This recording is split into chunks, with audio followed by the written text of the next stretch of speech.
In this video, I'm going to cover how you go about increasing and building your followers on Snapchat. So it is a very manual process, okay? And it takes a little bit longer than most of the other platforms. However, it's a cool and fun way of doing it. So let's have a look at some of the key ways you can do this. So here I am on the camera screen, and if I click on the little person in the top right hand corner, it takes me to add friends. Now, two quick and main ways of doing it is, finding people by their username. For example, if I search for, say, Lewis Hamilton, it will then find Lewis Hamilton's profile, and I will be able to add that particular individual.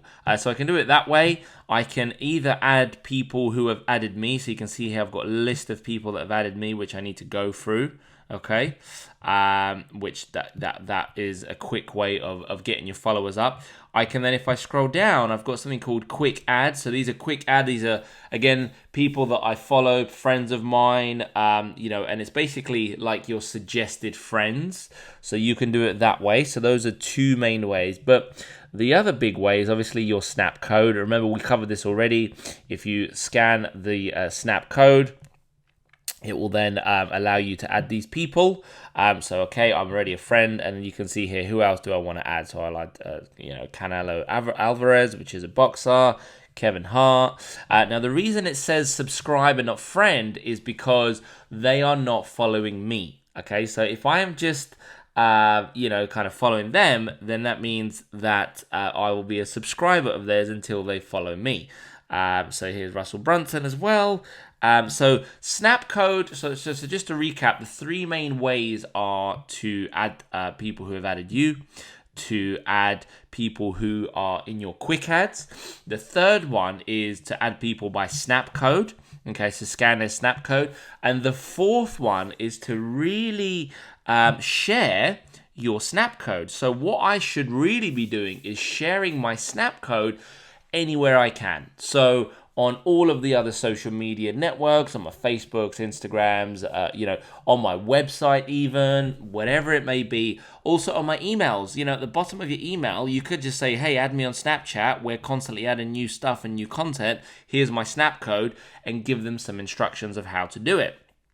As well, you can also share the URL. Remember, if I wanted to message people, I can share people by giving them this URL, and then they will be able to add me as well. So that's another way. So there are many, many ways. However, what you've realized is it is quite time consuming. It is quite manual. So you may want to outsource this process and say to, the outsourcer, right, I want to connect with all of these people across all of these networks, so on and so forth. Can you add them for me? Or, you can do it yourself. So remember that I would say the most powerful one is probably the snap code. So sharing your snap code is probably the most powerful thing that you can do. And then, by doing that, you will, be exposed to a lot more people. So on your emails, on your website, on your other social medias. And then just make sure that whenever you're doing this stuff, give people an incentive. So give people an incentive to follow you, because otherwise, if there's no incentive, it's like, well, I could follow you, but what am I really getting out of it? Do you know what I mean? So it's important to give an incentive. We're going to be giving away free tips, advice, or whatever else it may be. So give away free content is what I would say, which works really, really well. So those are the main ways of growing your followers and increasing followers. So give that a go, pick a strategy, and be consistent. With all of this stuff, consistency is really the key.